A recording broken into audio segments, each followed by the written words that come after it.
प्रिय विद्यार्थियों, हम इतिहास दर्शन पढ़ रहे हैं और आज का हमारा जो बिंदु है वह है तथ्य और व्याख्या के मध्य संबंध, relation between fact and the interpretation. बहुत जरूरी बिंदु है। आप बहुत अच्छी तरह से जानते हैं कि इतिहासकार कहानी नहीं लिखता, वह कविता नहीं लिखता, वह उपन्यास नहीं लिखता। मैं कहना चाहता हूं कि इतिहासकार कल्पना के सहारे अपनी बात नहीं कहता। इतिहासकार अपनी बात तथ्यों के आधार पर कहता है।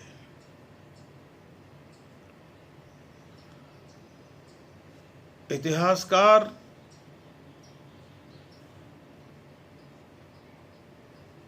कोई जादूगर नहीं होता कि लोगों को तमाशा दिखा दे और फिर यह नहीं बताया जाए उसके द्वारा कि यह तमाशा मैंने कैसे दिखाया। इतिहासकार अपनी बात को ठोक बजा कर कहता है और बाकायदा प्रमाण देता है कि मैंने इन तथ्यों के आधार पर यह बात कही है। तो सीधी सी बात है कि एक इतिहासकार तथ्य जुटाता है और उन तथ्यों की व्याख्या करता है। तथ्यों के प्रकाश में, व्याख्या के आलोक में वह अपना निष्कर्ष देता है और जो भी कोई उसके निष्कर्ष को पढ़ता है, उसके निष्कर्ष के बारे में जानता है, तो उसको यह छूट देता है कि आप मुझसे पूछ सकते हैं कि मैंने ये निष्कर्ष किस आधार पर निकाला। इतिहासकार की यह प्रामाणिकता, इतिहासकार की यह सत्यनिष्ठा इतिहासकार को इतिहासकार बनाती है। अब प्रश्न ये है कि तथ्य क्या होता है? आप तथ्य किसे कहेंगे? तो जो ऑक्सफोर्ड की डिक्शनरी है उसमें लिखा हुआ है, तथ्य अनुभव के वे आंकड़े होते हैं जो नतीजों से अलग होते हैं। अब यह तो यदि हम इसको सीधे सीधे अर्थ में देखें तो उलझाने वाली बात हो गई कि डिक्शनरी ये कहती है कि तथ्य हैं वे अनुभव के आंकड़े होते हैं और उनसे जो नतीजे निकलते हैं वो तथ्यों से स्वतंत्र होते हैं। क्या यह मतलब है? यह मतलब तो नहीं हो सकता कि नतीजे तो स्वतंत्र हो जाएं और तथ्य उनसे अलग हो जाएं। तथ्यों की अपनी स्वतंत्रता और नतीजों की अपनी स्वतंत्रता, ऐसा नहीं है। यह यूरोपीय व्याख्या है। भारतीय दर्शन में तथ्य का सीधा सीधा अर्थ है, खासतौर से इतिहास के संदर्भ में, कि तथ्य वो जो सत्य को उद्घाटित करे, यहाँ मैं जिस ऑक्सफोर्ड डिक्शनरी की बात कर रहा हूँ और मैं तथ्य की जो परिभाषा बता रहा हूँ वो तो आपको अनुवाद करके बता रहा हूँ अंग्रेजी से हिंदी में। वहाँ भी जो सार तत्व निकल कर आता है इस परिभाषा का, उसे यदि मैं स्पष्ट करने की कोशिश करूं तो वह यह है कि जिन तथ्यों के आधार पर आप नतीजे निकालते हो वे नतीजे अपने आप में स्वतंत्र दिखने चाहिए। यानी आप जिन तथ्यों के आधार पर लिख रहे हो, अपने निष्कर्ष निकाल रहे हो व्याख्या करके, उन तथ्यों को प्रारंभ में कोई देखे तो वह आपके द्वारा निकाले हुए नतीजों का अनुमान नहीं लगा सके कि इन तथ्यों का यह नतीजा हो सकता है।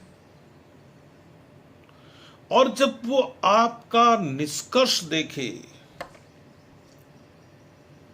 तो वह यह अनुमान नहीं लगा सके कि इस निष्कर्ष के पीछे इस प्रकार के तथ्य हो सकते हैं। जब यूरोप का विद्वान तथ्य की ऐसी परिभाषा करता है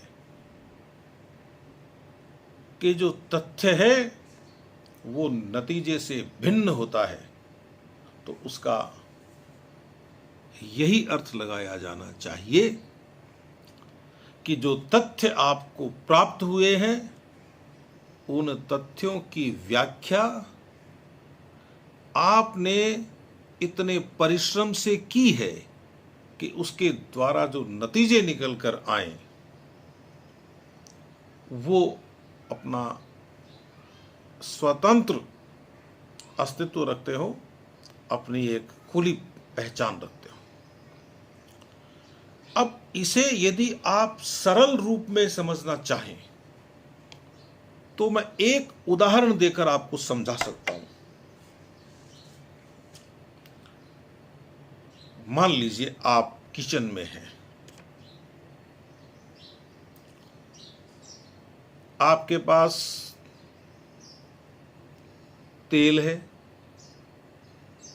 आपके पास नमक है, आपके पास मिर्ची है, लाल मिर्च पिसी हुई, आपके पास धनिया है, जीरा है, गरम मसाला है, आलू है, प्याज, आपके पास एक ओवन है, एक बर्तन है, कढ़ाई समझ लीजिए, एक चम्मच है,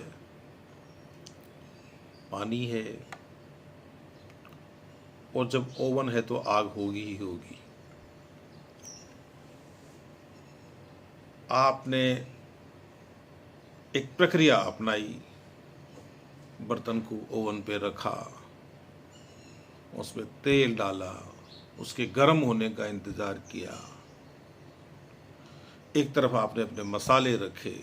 मैं भी कोई जानता नहीं हूँ ये चीज़ें, लेकिन मैं समझता हूँ कि इस उदाहरण से आप समझ जाएंगे।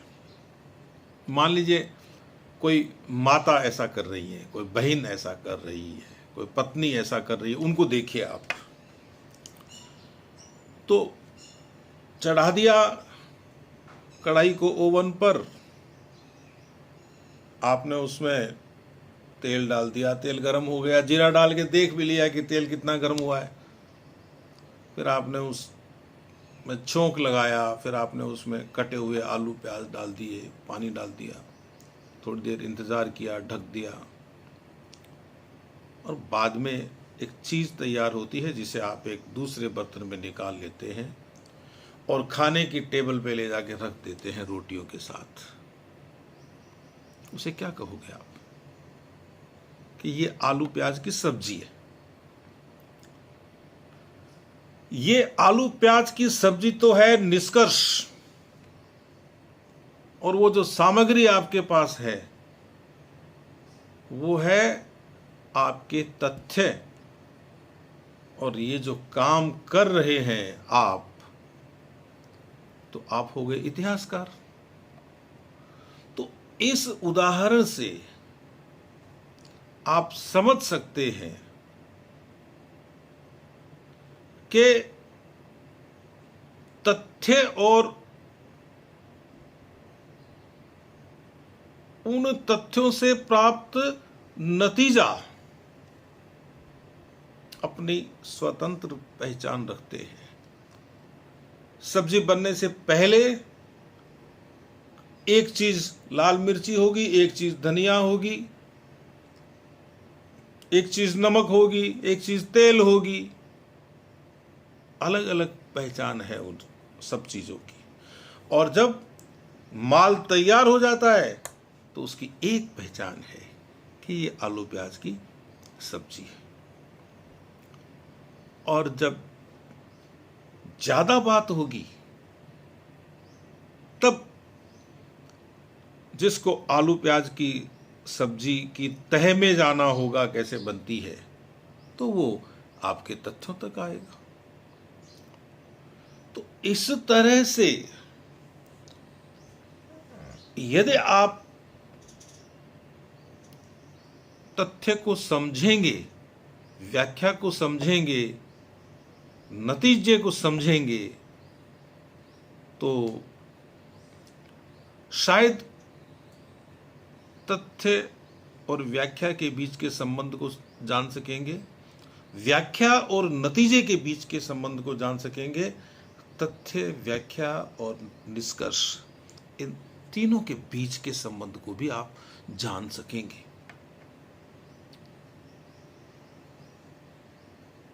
एक और भी बात आई है उसमें, तथ्य अनुभव के वे आंकड़े होते हैं। आपने जो अनुभव किया है, अनुभव भी ज्ञान की पहली सीढ़ी है। आप इसको ऐसे समझ सकते हैं कि एक बच्चा होता है, छोटा बच्चा, कहीं आग जल रही है, बच्चा अपने घुटनों के बल चलता चलता उस आग तक जाता है, उसमें हाथ डालता है, पकड़ने की कोशिश करता है कि ये क्या चीज है, कुतूहल होता है उसके मन में, और उसको वो आग दुख देती है, कष्ट देती है, तो वो क्या करता है, वो तुरंत वहां से वापस लौट आता है, रोने लग जाता है। और जब आप उसको वापस आग की ओर भेजना चाहेंगे बच्चे को, वो नहीं जाएगा। यह उसके अनुभव का आंकड़ा है। उसने जान लिया कि आग में जाने का नतीजा जलना है। भले ही वो जलना शब्द से वाकिफ नहीं हो, लेकिन उसे पता है कि अब दोबारा जाएंगे तो इसमें जलेंगे। उसको ज्ञान हो गया है ना। मैं ये कहना चाहता हूं आपको कि आपके जो अनुभव हैं, जो तथ्यों को देखने से प्राप्त हुए हैं, वो अनुभव आपको व्याख्या की ओर लेकर जाते हैं, और उसके बाद आप निष्कर्ष निकालते हैं इतिहास के संदर्भ में। अब एक बात और सुन लीजिए, उसके बाद मैं आज की कड़ी को पूरा करूंगा, और अगली बार जब अपन मिलेंगे आगे की कड़ियों में, तो इस बात को विस्तार देंगे और खूब आनंद आएगा अपन लोगों को। वह बात यह है कि एक इतिहासकार हुए हैं E.H. कार। उनका एक उद्धरण हर पुस्तक में मिलता है इतिहास दर्शन की। बात वही है कि मैं यदि आलू प्याज की सब्जी बनाने का उदाहरण आपको देता हूं,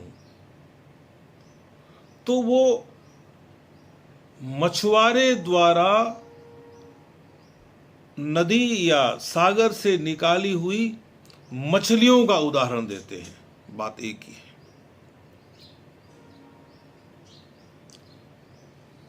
आपने आलू प्याज की सब्जी बनाई, टेबल पे जो लोग बैठे हुए भोजन का इंतजार कर रहे हैं, आप चाहते हैं कि वे लोग बेहोश हो जाएं, तो आप क्या करेंगे? आलू प्याज की सब्जी में ऐसी कोई चीज मिला देंगे, मिलावट कर देंगे उसमें, जिससे वो बेहोशी में चले जाएंगे, उनको पता नहीं चलेगा। आपने आलू प्याज की सब्जी बनाई और आपने उसमें एक विशेष प्रकार का मसाला डाल दिया। सपोज आपने उसमें लौंग डाल दिया फोड़ के। अब वो सब्जी खाने वाला कहेगा कि यार क्या इसमें इसका स्वाद आ रहा है, क्या खुशबू आ रही है, आपने इसमें क्या मिलाया? क्योंकि सब्जी बनने के लिए जिन चीजों की जरूरत होती है उसमें गरम मसाला तो हो सकता है, उसमें भी लौंग होता है, लेकिन ये एक अलग से टेस्ट आ रहा है। और आप ये चाहते थे कि इन लोगों को एक ऐसा टेस्ट आए, अलग से टेस्ट आए, जिनसे ये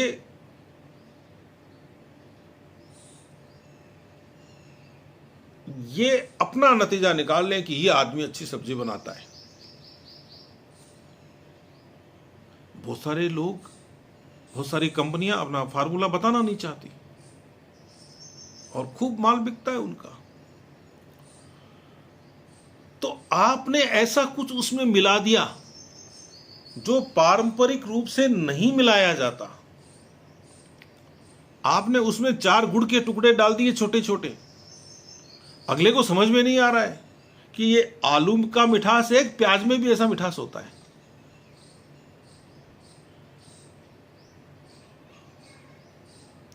आपने पता नहीं चलने दिया और आलू के जैसे ही छोटे छोटे टुकड़े आपने उबले हुए अंडे के करके डाल दिए और आपने बताया नहीं।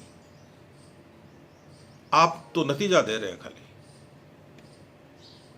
और जब कोई जानकार होगा सब्जी का आपके सामने, वो कौन है, एक बहुत बड़ा शेफ, क्या बोलते हैं उसको, बड़े बड़े होटलों में जो लोग काम करते हैं भोजन बनाने का, शायद उनको पता नहीं शेफ क्या कहते हैं, मुझे याद नहीं है। संजीव कपूर नाम है, एक उनका शो चलता है, उनकी वो सारी चीज़ें। वो आके बैठ जाएं पेश बदल के और बोले यार ये क्या मिला रहा है, और वो जब उसकी जांच करने बैठेंगे तो कहेंगे इन्होंने इसमें लौंग भी मिलाया है, इसमें उसने अंडा भी मिला दिया है, इसमें उन्होंने ये किया है, इन्होंने उसको इतने डिग्री पे पकाया है, ये वो जो भी है। लेकिन मैं ये कह रहा हूं कि हर इतिहासकार को इतना सावधान जरूर होना चाहिए कि वो तथ्यों की व्याख्या अपनी मन मर्जी से कर रहा है तो कोई ऐसा भी व्यक्ति हो सकता है जो आपके निष्कर्षों को देखकर और आपका झूठ पकड़ ले। आप कह रहे हो मैंने तो सिर्फ आलू और प्याज लिया, इसमें और कुछ नहीं मिलाया, और ये मसाले लिए, ये सामने पड़े हैं। यह कोई इस तरह का उदाहरण नहीं है जो पूरी तरह से तथ्य और व्याख्या के या उसके नतीजे के संबंध पर लागू हो जाए, लेकिन इस उदाहरण से आप मेरी बात को समझ सकते हैं बस। तो E.H. कार महोदय ने कहा कि तथ्य जो हैं वे मछलियां हैं जो एक मछुआरा निकालता है पानी से और लाके अपने बाहर अपने पाटिये पे पटक देता है, और फिर उनमें से वो छांटता है कि मेरे को ये मछलियां निकालनी है और फिर इनका आगे जो भी करना है वो करना है।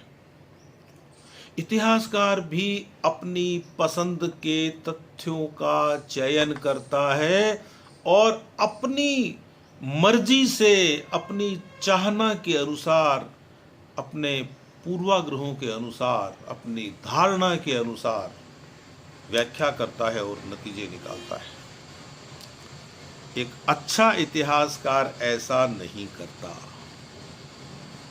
वो ये महसूस करता है कि ये मैंने तथ्य मेरे सामने आए हैं और इस तथ्यों के आधार पे मैं वह बता दूंगा कि यही सत्य था, यही हुआ।